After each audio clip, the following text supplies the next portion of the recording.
Maponami na République démocratique du Congo ekomi kobelema et pusani solo batu mingi babandai kondimela yango te nzoka nde mikolo ekomi ya kotanga pona koleka na milulu minene o baimboka ya RDC bakozwa libaku ya kopona lisusu bakambi ya sika oyo bakokoba na kokamba République démocratique du Congo yango tokolobela yango na mambi maekolo ya mokolo lelo tokobeta pe mingi penza sete na mambi matali lisanga to pe parti politique asofachi oyo bazana utatango molai kopesa mokonzi ekolo Félix Antoine Tshisekedi Tshilombo maboko pwete alatisa nzoto emoniseli politique na ye nde ezali mai mambi maekolo moko lelo ekolobela penza na mozindo tokobeta pe lisolo ya makambo etali politique boni politique ekotambola na RDC batata ba mama mbote na bino nyonso to sepeli po to ebiete boza toujours branché na 10e rue télévision etando ike na bino oyo mesala kopesa bino basango pe kolobela bino makambo na bosolo na yango nyonso na plateau ya mabima ekolo ya mokwa lelo tokoyamba bongo mwana mboka André Famba Penekukumba wazali bongo moko ya bakambi ya lisanga oyo to pe parti politique wa sofachi bongo mbote na yo ndeko André ekoza malamu yo moko o mi présenter sous malamu. Merci beaucoup papa journaliste Antimos mbote mingi liboso na sepeli ndenge boyambinga ina chaîne na bino tele 10e rue chaîne ya munene awa na mboka na Kinshasa tunataka pe bino bisika nyonso na Congo pe à l'extérieur du pays. Voilà na biangami André Famba Peneka Songo Bin Choumari jali bongo président interfédéral. Il y a Grand Katanga, il y a parti politique, alliance de soutien à Félix Antoine Tshisekedi Tshilombo, parti cher. Il y a Madame Mami Kankonde Zang, MKZ de la chinoise. Voilà, nous avons se présenter na parti nanga politique. Très bien, merci ndeko André Fambato mambi maikolo ebandi ndenge to koloba en tout cas question direct par rapport ya nini na bino parti na bino ndeko André Famba ndenge makambo za kokendele nani akoki kozala pona bino question direct wana tuni asofachi eza simana pona mapona ya 2023. D'accord. Alliance de soutien à Félix Antoine Tshisekedi Tshilombo, j'ai parti politique au Botamaka avant Neko à l'époque Félix Tshisekedi le président de la République. Tout ça le 1er février 2017. Parti politique, ils ont d'abord association ASBL et Botamaki, Tokendekiti, Totendiki Mokonzi, Namaponami, Oelekaki, il y a 2018 décembre. Asofache zaki simanaye asofache bane ko accompagner mon. Donc asofache botama avant même Mokonzi Mboka comme Mokonzi. Avant la président de la République botama avant. OK. To tindika ki na 4e élection, to zaki na parce que asofache c'est pas comme les lois comme parti politique. Les gens lokola mo. On a le bi, les gens lokola parti mususuté asofache représenté dans toutes les 26 provinces de la République démocratique du Congo et à l'extérieur. Place ma pour mes en extérieur. Engabena meko oizwaki président de la République maman baswajo zakuna bako voter na Canada et je crois que na France na Belgique. Voilà. En fait asofachi ezali sima ya mokonzi ya mboka son excellence monsieur le président de la République Félix Antoine Tshisekedi Tshilombo le lokakate kala mingi te to 5 ans en train de l'accompagner et le soutenir pour na nini abrigi na mandat mususu na ye par rapport à la réalisation de Sali, le peuple congolais est compétent confiance. Bako na maponami, bako voter na 5 ans mususu, ma yé akosala. Congolais nyon sa kosepela akolbake, il est vraiment évident clair. Et puis ma kasi pour na mboka eza diriger na mwana ekolo.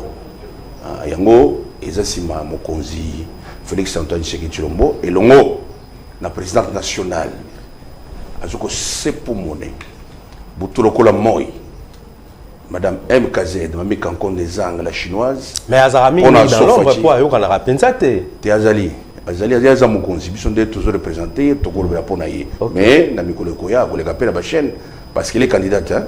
Il est candidate numéro 6 na baélection oyo ekoya députation nationale alors Sofachi na bande koloba ezalaki ASBL bon mbula oyo nde madame Mami Kankonde Zang présidente nationale excellence a décidé tout ça là parti politique dans Tina été comme il y avait des gens parce qu'il y a une mission politique pour nous postuler.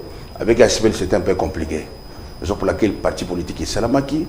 On est représenté dans toutes les 26 provinces de la République démocratique du Congo. Et puis, nous avons des membres, des numéros de Bango Bimi. En tout cas, les maillots jaunes qui vont postuler en décembre, Dieu voulant, ils vont réussir. Ils vont pour ami, na Sima, et que ça l'a bien pour la parti politique. Et puis, ils vont te bazonga, na réseau Bayokota. Que en 2018, déjà avant que même Félix Antoine Tshisekedi Tshilombo comme président, à Sofachi existait, mais le coup la ASBL, vous soutenez qui est, mais le lot est comme un parti politique. Qu'est-ce qui s'est passé? En fait, je voulais te dire ici, vous ne m'avez pas peut-être bien suivi, c'est-à-dire, il y avait nos membres, il y avait une grande catégorie de nos membres, parce qu'il y a une ambition politique. Or, une association, elle est limitée. Ce que dans la loi, une association ne peut pas postuler, ne peut pas avoir des candidats. C'est pour laquelle son Excellence Mami Kankonde Zang et M. Kazé de la Chinoise avaient décidé, notre présidente nationale, de créer, n'est-ce pas, un parti politique qui peut permettre à ceux qui avaient l'ambition politique de postuler, de appeler des députés. Mais objectif primordial, ils allaient né Mokonzi Mboka. Tout ce que les gauches, droite étaient, c'est l'alliance de soutien à Félix Antoine Tshisekedi Tshilombo. Nous sommes les intrinsèques de son Excellence de la République. Makamonabi Suzali, Token Maponami, président de la République, Alec, président de la République, si ma biche peut être député, tout ça la majorité parlementaire, n'a pas qui a bien, n'a qu'à parlement, comme ça, Mboka Kende bien, Mboka a développé. Voilà ce que c'est. Très bien, ok, je vous ai très bien suivi, mais est-ce que comme un parti politique, nous pour la raison, à part parce que déjà, Sofachi est belé ou on a en tant que Asbel, et puis comme un parti politique, on peut mal. Beaucoup mieux dans le dossier, parce que déjà, même dans le niveau de l'élection, vous risquez de créer trouble à la mito. Merci, Papa Timos. Je crois que ce qui est dans le ministère intérieur, ce qui est au côté de l'Internet, on a une liste définitive, il y a un regroupement dans les partis politiques qui coopèrent dans la République démocratique du Congo. Au côté de la liste, on a banda numéro 1, qui est le numéro 800 quelques, jamais au route de Sofachi. Mais ce qu'on parcourt la liste, c'est bien, au côté de numéro 218. J'ai dit bien la liste, il y a un parti politique, il y a un regroupement politique, il y a un RDC. Il y a le ministère de l'Intérieur de la République démocratique du Congo. Au pays, au Comona, au Kuta, numéro 218. Au Kuta, on a alliance de soutien à Félix Antoine Tshisekedi Tshilombo, présidente nationale Mami Kankonde Zang. Comprenez? Association. Association Moussoussou, parti Moussoussou, Oyezana Komba Sofachi, na ministère de l'Intérêt et Égalité. Dans le cas Kimbala Yoko, na chaîne Nabino, pour qu'on puisse sa toli na batouana. Dans le Bibokeba, le bicéphalisme biaisé est interdit par la loi de la CENI. Tant qu'on est au niveau de la CENI, au niveau du ministère, mais la justice peut ça raison apparemment parce que bango babakisa ki mo eloko na Sofachi wana likolo. C'était pas comme ça. C'était des choses différentes. Pour nous, c'était l'alliance de soutien à Félix Antoine Tshisekedi Tshilombo. Ouais, créé loko wana. Malayoko na ibisa kibino. Hein? Il fut le premier coordonnateur à Sofachi coopté par celui qui était le fondateur, le précurseur. Mais il y a eu des gestions. Je ne peux pas revenir sur ça. Alors, l'Assemblée générale a été tenue. Il a été mis à côté. Mais à qui est mis à côté à se créer ASBL à Sofachi Kaka. Il a créé des Maboko Pembe. Mais ça diffère. C'est très différent d'abord par l'emblème. Et de deux, non seulement ça. Il a ça ne va pas à créer parti politique. Hein? Alliance des socialistes, fédéralistes, politique avant alliance des socialistes, fédéralistes, alliés Tshisekedi. Alliance des fédéralistes, socialistes, Tshisekedistes. Il a été, la justice. ni tete bakonzi oya ndinga ndinga na biso bapekisa ki biso non vous tous soutenez les chefs de l'État so boké na justice za mabe yango to tika ki moké mais il n'a pas compris. Moi personnellement je venais de temps en temps na chaîne na bina 10e rue au Talugumbashi pour na ko pesa toli. Je l'avais même invité. Vous êtes témoin quand vous étiez na Pigeon Guna. Na benga ki na bi venez aya tout solo to débattre ensemble parce qu'il connaît la vérité. Mais à malé et demi. Moi, je ne sais pas, sur la liste du ministère des Finances, il n'y a pas de Sofachi. Il y a une habitude sur les Europes. Il y a une alliance de soutien à Félix-Antoine Tshisekedi différente. Il y a alliance des fédéralistes socialistes tshisekidistes. C'est très différent. Alors pourquoi il y a sigle baninga au bambi na loko na yo? Il y a bisaki longo le loko na tche loko na yo. Sinon toujours il a gagné. Il n'a pas compris et il est élagué. Très bien. Très bien. Merci Ndeko. André Outsolo-Bawake, Boza déjà prêt na niveau parti Nabino pour bo côté ici déjà ba liste ba numéro bimi ba candidat non soyez ba donc bino bo bonga mais ala pour okende na maponami. Mais est-ce que Seni aza prête pour organiser l'élection pour tisiko batu c'est vrai la liste est bimi définitive mais ça là ba préalable belé au Seni par rapport à calendrier na kino lelo na no akoki ngote est-ce bozo bangate que bokende mais bo dépenser bo gaspiller d'énergie et au finish ba ponami ça la maté parce que batu belé baza lo ba jusque là et ça moi keba ozolanda très bien processus électoral le kolangai et la télévision et internet et bisika ndenge na ndenge nenge makamazo kende ezaki enrôlement après enrôlement to comité na bani ba dépôt de candidature après dépôt de candidature le affiché sur liste définitive d'abord la députation nationale quand la mingité députation provinciale bazo affiché p est-ce que mon blocage moi quelque part là? Donc tout va bon train arrivé à la machine par exemple là vous allez à l'opposition azaki na makambo misato oya kriaki nango ya liboso l'honorable Martin Fayulu, il avait dit que le fichier électoral, le processus électoral en général, n'est pas crédible. Il faut l'année qui est en gros le Zaki na Moussoso l'estimé ensemble, fait selon la cartographie déséquilibrée, aux hommes prennent des centres électoraux, ils ont fait ça bien pour tourner l'élection. Il y a mis ça pour l'année qui marche, il y a l'idée, il y a opposition à Kinshasa. Alors la CENI n'était pas restée calme comme ça, à inviter les partis et la société civile, et la opposition, et la majorité parlementaire présidentielle, il a démontré bel et bien, fichier électoral Mobimba, processus de Kende. Langage opposition, Kadima Alongwa, président du constitutionnel Alongwa, ni Alongwa, pas mal de zéro, pendant que nous étions au mois de mai, chose infaisable pour l'élection, et ça a tenu au mois de décembre. Mais tango, président Seni, Papa Kadima Benga Kibango, à la Kisibango tout, c'est vrai, c'était attaché avec un peu d'erreur. Et Bandiga le loté, il y a eu l'élection en 2006. L'élection 2011, la justice, hein? Le gouvernement en place, le président du moment, dans Seni, accepta qu'il y ait des gens qui mais qui ne pouvaient pas mettre en cause l'élection. Ma pour ami. Alors, le président Seni a la qui s'est bon fichier non électoral. Comment est-ce qu'on a élagué les enfants d'abord au Bazala qui enrôlé malencontreusement par rapport à la loi Seni, les Balongola qui bango, comment est-ce qu'on a nettoyé les fichiers? C'est ainsi qu'à la sortie, il y a bureau à président Kadima Seni, bah changer le langage, bah le bagité président Kadima Kolongo le sous, bah le bagma kamoussous. Non, en tout cas crédibilité Zamouké, Bonaboye, il faut hein. Au fait, il y a un problème avec l'opposition congolaise.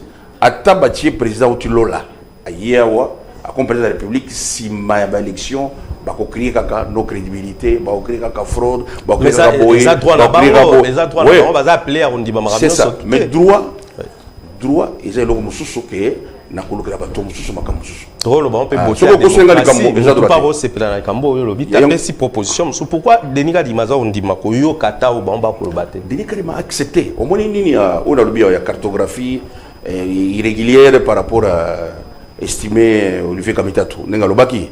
Mais quand on avait lu ça dans le Parlement, ils avaient compliqué, non? En fait, c'était un travail bien abattu. Nous, ça comprenait qu'ils étaient là, madame. Crédibilité, crédibilité. Par rapport à quoi? Fichier électoral biaisé, fichier électoral entaché d'erreur. Voilà, tout a été réglé au niveau de CENI. Imaginez, moi, je peux vous dire ces choses. Mais bon, bah, qui moussala expert, on a qui va au salon, on attend en tête. Vous savez que le président de la République, c'est l'homme le plus crédible de la RDC.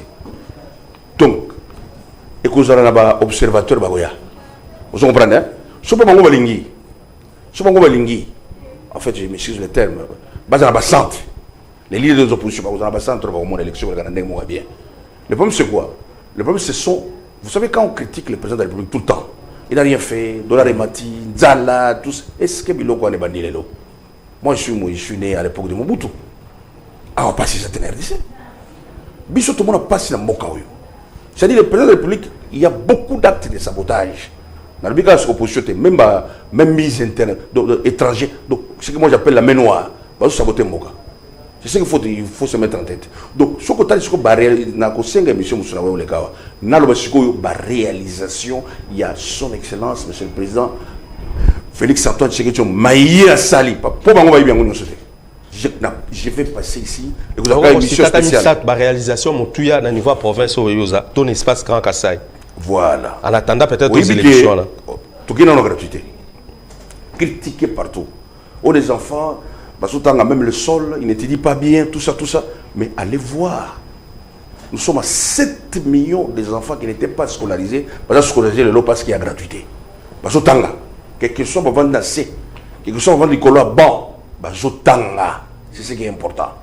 Le reste viendra après. Il y a plus de 144. Il y a plus de 444 écoles en construction. Et plus de 600 écoles en train d'être réhabilitées. Ce sont des réalisations de Fachi Béton. Mais on va côté. Ça dit quoi? On a moins cité à l'ambelo malamu au lobby le côté. À la dessus madame au lobby côté. Mais à Timo Munga au lobby le Munga. C'est ça l'élément de l'opposition. Il faut voir aussi les bons côtés de Félix. Très bien. Quelles sont les réalisations que Félix a déjà fait dans la 4e Bokaou? Son excellence président de la République. Et au mon université, tout va francophonie. Mais c'est épatant. Mais à travers la francophonie, là, c'est un grand pays d'Afrique. La gâchette du pistolet d'Afrique. Vous comprenez? Tokei, Papaye, Roua Baudouaye. Vous savez évidemment, quand la Mingité a besoin de négocier, CAF, championnat de la Coupe d'Afrique des Nations, Betama. Vous savez, c'est-à-dire, tout ça, ça m'a dit, tout cas, beaucoup de ça a payé. Opposition, vous avez dit que moi, personnellement, na commis président Bissou Kalama, relation avec madame na commis ça. C'est comme ça. Tout ça, tant qu'il y a le président de la République, Félix Antoine Tshisekedi Tshilombo. Et je vous dis sincèrement, si Mouto Oyo, Fati Azaki n'a pouvoir être, mais de tout ça, il y a un fort. Et là, je félicite aussi le président Sota. Parce qu'il a fait une passation, il y a pouvoir pacifique. Moi, j'ai fait une politique de développement. Moi, je ne peux pas être là pour insulter, dénigrer les autres. Non. Dans cette politique de développement, place sur le salaire qui vient, na kosenga na mokozi na ngai abongisa place on a ça là mboka qui est liboso tout a développé. Mais avec fatigue sur le peuple pessi 5 ans sincèrement parlant donc avec fatigue selon yo bah côté positif faisait belé par rapport à côté négatif. Trop. C'est pas moi qui ai volé. Vous comprenez? Tout ça là. Maman Baye, Bongo, Bayibi, Bali. Mais ça, c'est pas moi. Vous comprenez? Et c'est pas moi qui les ai envoyés que Baye Bongo. Vous comprenez? En fait, c'est un peu ça la chose. Alors, tu continues, Hollanda qui discours Martin Fayulu Sala qui lobby, tu lobby là, on peut n'attendre phrase encore peut-être Martin Fayulu lobby. J'aimerais tout de même prodiguer un conseil à M. Félix Tshisekedi. Prenez la mesure de la gravité de la situation et arrêtez de jouer avec le feu. Le moment est venu de regarder en face la vraie nature des souffrances que vous infligez au peuple congolais, car on ne joue pas impunément et trop longtemps avec un peuple et son destin.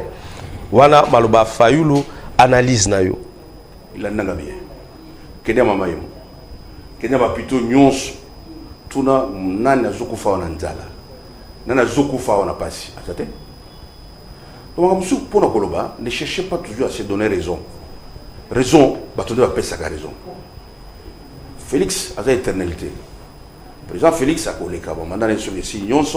Il y a un président, il y a comme on a passé les arrestations au président de la République, les contraintes internes, les contraintes externes.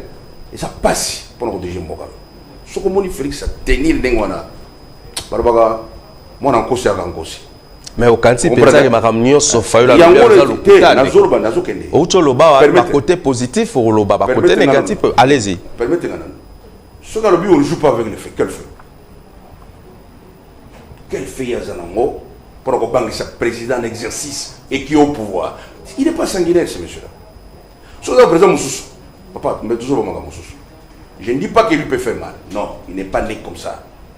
Donc, son excellence, Félix Antoine Tshisekedi Tshilombo, il est né pour un peuple congolais à vivre na difficulté à vivre ndenge sengalité to yebi ndenge ba imboka lelo pe baza ko souffrir yango a rappeler na mokonza mboka akokisa asala tout alatisa akokisa pour sa peuple je sais pas ndanga na justice na il bien pour les boy ce que peuple a souffrir muke pas souffrance ya mingi te papa eza mutu moko tezola nzala 2-3 jours akufa tout ce que tout ni aucun hôpital ou aucun financier à Zate.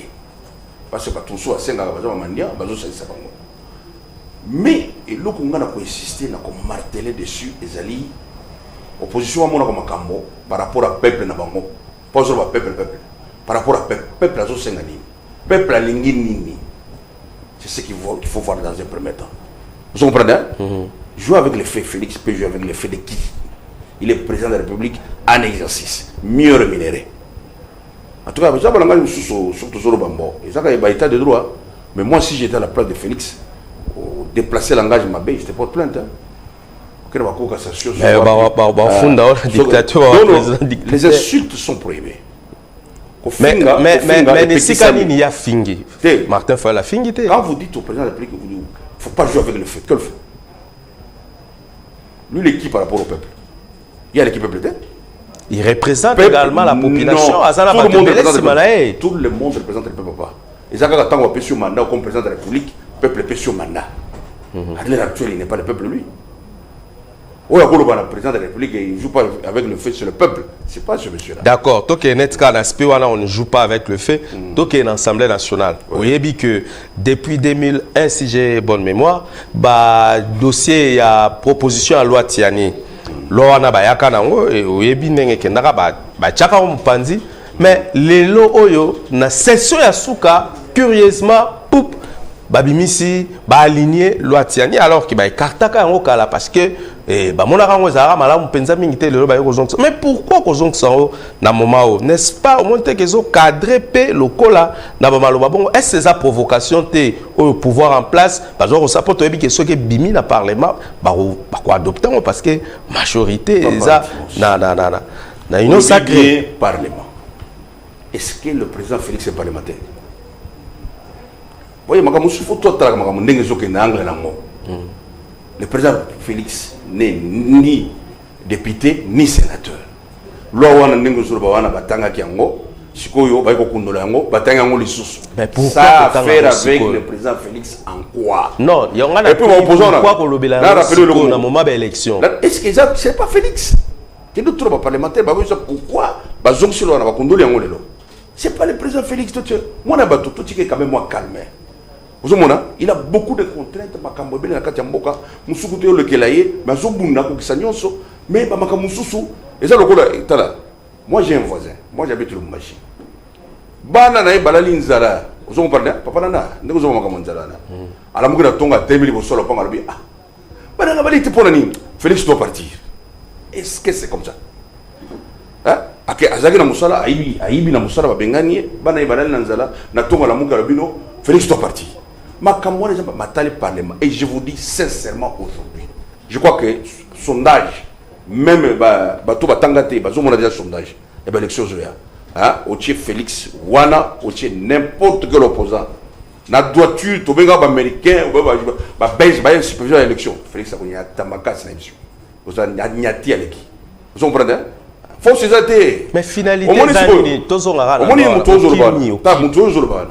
il y a Zolinga a postulé dans la présidence. Mais Pekisaki Batonaï va postuler à la députation. Parti Panzani. Qui vous dit que parti Panzani? Parti Zali. Ngai. Politique. Politique, c'est l'église. Politique, c'est le boulot à 5 ans. Dans les 5 ans, on a 5 ans, on a un chômeur phaseur. On a 5 ans. Il fallait un petit Batonaï, va postuler dans la députation nationale. Mais après, il y a déjà processus de début. Après, il y a Batonaï va quitter. Mais il y a un présidentiel. Mais il y a un série, Batonaï peut pas postuler. C'est ça la justice. Sinon, si moi j'étais à sa place, je ne peux pas postuler à la présidence parce que la pétition est en pays. Tous on a la loi Tiani à niveau de l'Assemblée nationale. C'est vrai, le lobby Etali Fachite, oui, Etali Kelimi Beko, député. J'ai dit ça, important si la loi wana na minute ezanini, il faut servir na nini au moment où yebi que maram nenge zotambolela. Ozomona te que ko créer moi ba tension mo boya mala monter na mboka na minute oyo. Tension vous arrêtez papa. Qu'est-ce la France? Qu'est-ce la Libye? Qu'est-ce l'Algérie? Qu'est-ce l'Afrique du Sud?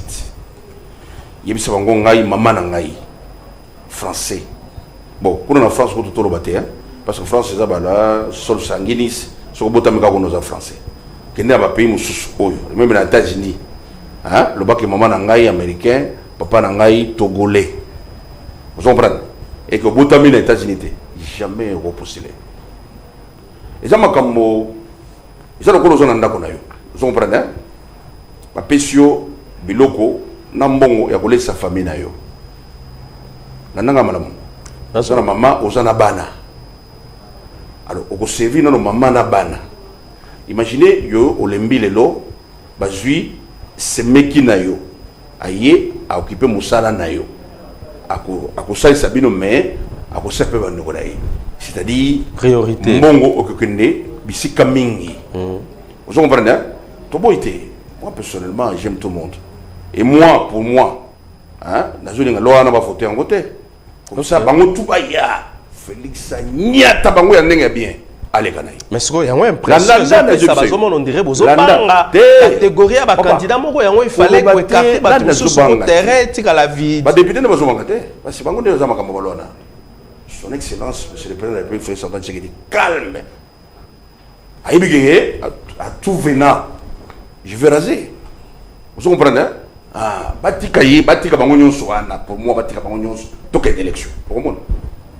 Et puis bango na lingite batu na boseba te bango waza ba centre bango na ndenge bazo nyata malembe et puis baye bazubiko en tout cas to baby mutu alekeza Félix ngala ngi bongo parce que là c'est très crédible na nyawo bandoko ba wala juste.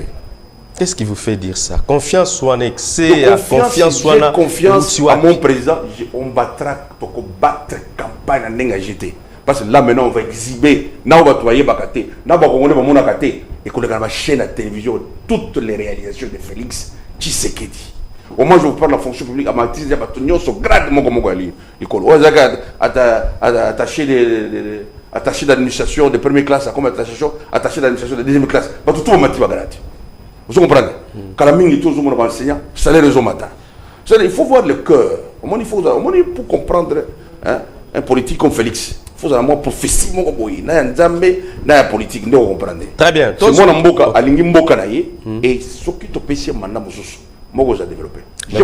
Par contre ba bi ba ko pèse mandat mususu te trozong. Totika la wana na makambo tolobi ya loi Tiani de écarter en haute lobby et ça le la côtière battu sous mon panzi mais nous avons dit c'est là là ya oui le projet et ça le projet anticiper makambo on peut annuler cette loi là le président du parlement non là c'est non recevable non parce que ça déjà il faut pas avancer makambo goya ba foutre un bon côté au lobby ba sur foutinga ils ont voté loi là ils ont le cas en examen dans le parlement on peut décider là-bas la majorité peut dire non tout tika loi denga na kosiba ngo tika loi wana mutu wana ya fara na mkonja mboka amona ne aubebisa. Bon, aucun aspect que loi wana et que vous allez adopter candidat potentiel attendez nazoya candidat potentiel mora olonga to ye déjà le susu to monaki matata mponyo yepé candidat à déposer qui candidature na ye mais procès moi réaction surtout analyse par rapport à dossier ya Bukangalo pour matata mponyo oui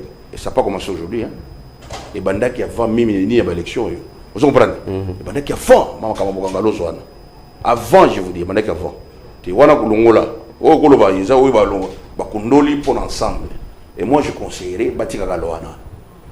Adopter un vote, l'élection. Parce que moi, je suis confiant que mon président de la République, son excellence Félix Antoine Tshisekedi Tshilombo, et Mata, et Kita, yé social Lobina Lola, yé le président RDC, na 2024. Assa Fati, Bojira pour Félix Antoine Tshisekedi, Zela Tozora Mouké, Bosala qui même Zembo Moro pour mon Konsamboka, Elonga na FRDC, je ne sais pas, Bandoronabiso a régi, ceux qui Toza Oloba Moko, Botier Labiso extrait en Zemboana avant Tokorako évoluer.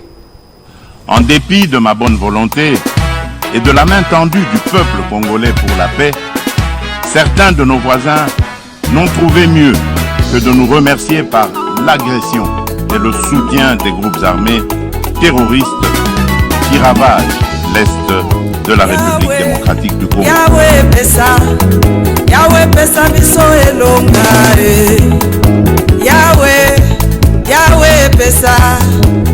pesa biso elonga kati na Yesu.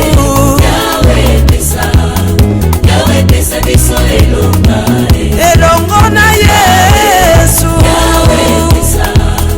Yahweh pesa biso elonga Monguna ata moko akotelema te. Yahweh pesa biso elonga mabele nyonso ya Kongo ezabilaka na biso. Yahweh pesa biso elonga biso toye na kombo na Yesu.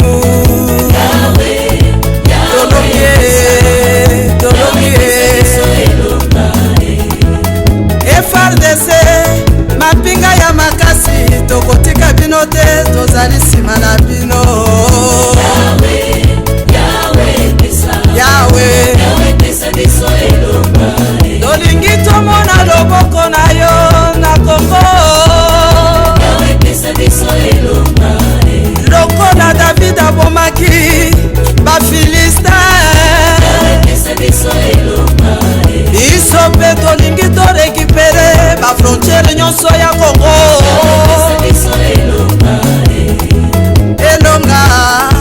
Elonga toleli mpe misio yambaloyo eza suka tosinye po tro makila etangi bavere baofelin atata batikali basi bakufeli mibali bana bipai namoni ndenge basi ya bilombe baza kolela baza kotambola baza na mai na miso eza yo te okelaka biso po tozala bakongole. Ifo nyonso ya biso babanda kopotola baboma babebisa biso pasi na pasi tro ya mbalo oyo tolobi non.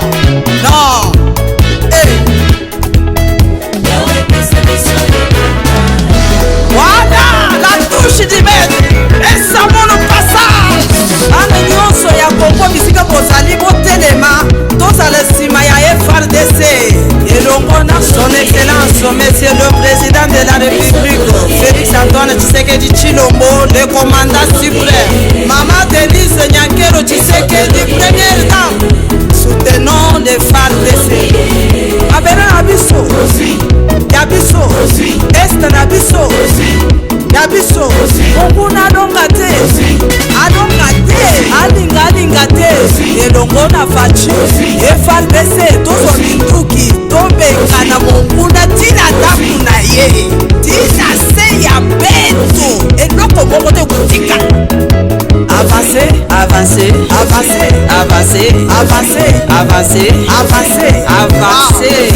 olemba te bozabino moko te bakongole nyonso todeside ya mbala oyo tozorekipere bafrontiere nyonso.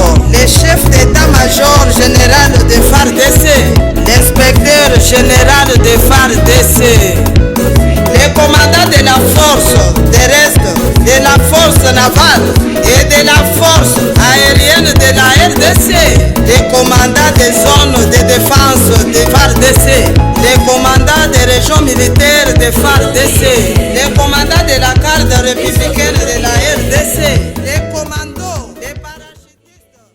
Voilà, merci na régie na extrait beau. Tchel biso, Europe Sabiso, idée maîtresse en Zembouana rapidement. Merci beaucoup. Idée maîtresse en Zembo et longa na FRDC, Oyembami na vice-présidente. Il y a Ligue des femmes, il y a Alliance de soutien Félix-Antoine Tshisekedi Tshilombo à Katanga, Madame Jeannette Mouté Bakayaya. Ils ont soutien na ba élément nyonso FRDC ba bazana front pour na kubudela mboka nantine été mabele na biso nyonso to récupérer yango ndenge nzambe akela RDC ezabiso to senga giete akela RDC na bomengo RDC ba biloko nyonso na ba nyo ezongela ka congolais munguna to buté dehors azonge pa na ye. Ensuite, soutien à son excellence, monsieur le président de la République, qui est le commandant suprême, Azonga Simate, Ayoka Kibiso, Ayoka Kasoufachi, Asoufachi Belelaki, Kolinga négociation, mon côté, Naba M23, Bagou Armé Nyonsoana, Eza mon Kagame. Non. Kolinga Boete, le président a compris, il a déclaré d'ailleurs dernièrement, dans le plateau, que la négociation, mon côté, M23, Bapotana Pamba, Moussala Mpunda Zosala, Bako Pakatana Bango, Ozong et Panabango, et de ce côté dans la Kibia. Et puis tout ce qui est le Moussala, il y a chanson et l'on a FRDC, soutien. Congolais, il faut soutenir, les membres, les gens en France. C'est-à-dire, pour la pongité, vous avez Moussala Nabino, beaucoup cotiser dans salaire, mon à l'état.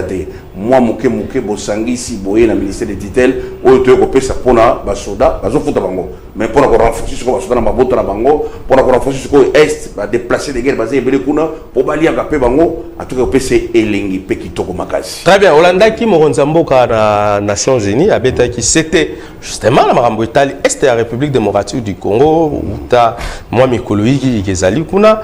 Alors, Olanda qui pendant senga qui départ ya Monisco, mais batunsu balobi ko senga départ wana na lombango ya ba Monisco ezapo ba organiser ba tricherie moko boina ndenge na bango par rapport à ma ponami otozo okende pona ba moni kolongola Monisco na minute eza précipité eza malamu te parce que ba pesi ba réseau belé analyse na yo lokola moto akomona politique na lorenge na ye na kalisa ki bango bazana matoyi lokolo yanga na yote ba ka bien te.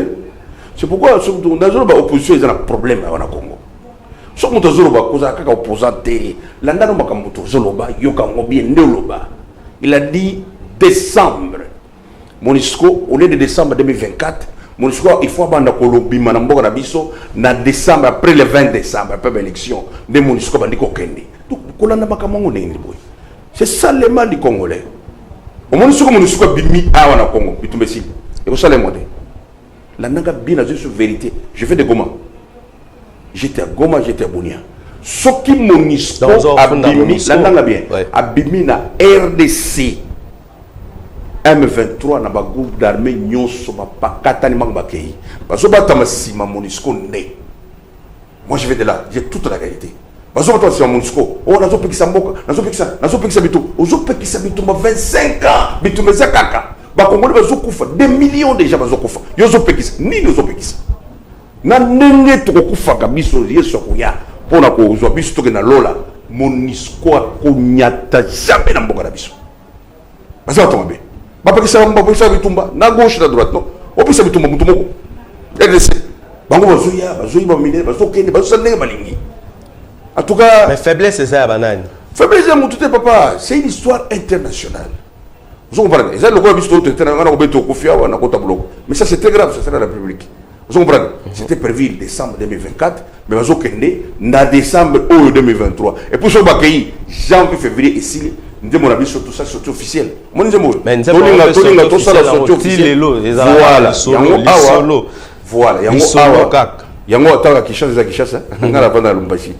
a beaucoup de croquants, beaucoup d'empêchements.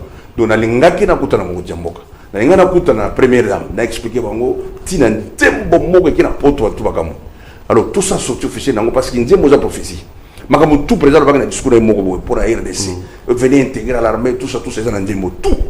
Alors tout ça sorti officiel nango yango ko pesa prophétie ba to pe ba kimi pa katani mo ba ki maison na mboka. Alors total la deuxième partie à nzembo wana rapidement moi 1 minute et puis tozon la poto chité.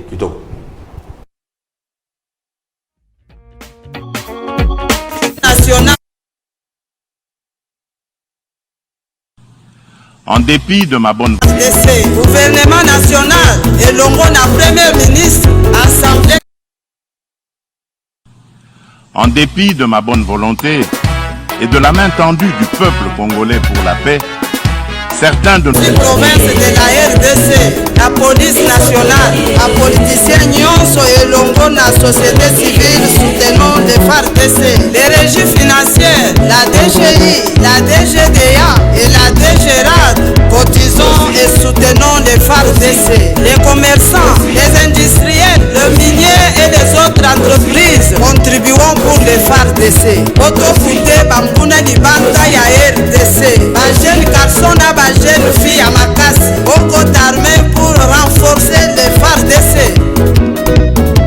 Les chefs de la maison civile. Mabele na biso, ya biso, est na biso, ya biso, mungu na donga te, alinga te. La chinoise MKZ Mami Kangonde. Voilà, merci Bandeko et à Régie pour la deuxième partie à Nzembo Oyo et longa la FARDC et à Ngopé Pesibiso Nzela de André Famba et à Koshute l'émission na biso mot de la fin na yo ya mboete to kabwana tala à caméra message nini ozoloba na bala nyonso aso fachi logo la partie politique et puis na ba congolais nyonso ba kolanda yo à travers le monde. Congolaises et Congolais, très chers compatriotes, l'heure vient et il est déjà venu au Kalamingité Bogosa la choix pour le président de la République Oyo Kokamamboka Oyo ya RDC. Bo sepela ki mingi na francophonie. Bo sepela ki mingi ndenge pape de Rome ayaki awa. Bo sepela ki mingi ndenge roi de Belge ayaki awa. Bo sepela ki mingi ba réalisation fatine ngazo sala malgré ba sabotage interne et externe aux sala que dollar mati mo moke kiti mo moke mati moi crise moke mais koleka nango c'est une situation éphémère. Soutenons, accompagnons, donnons la chance au président de la République, son Excellence Félix Antoine Tshisekedi Tshilombo, le 20 décembre. Bisonyonso voter Félix. Allez Kanamandawana, ngana bino tokotato la siko sima, maya kosala. Et vous avez fois 10 ndenga zo sala lelo, pourquoi pas c'est boza ya koyeba été kozana pouvoir des elkende ya pamba, coalition se cache, azaki minoritaire banda ko sala lokote.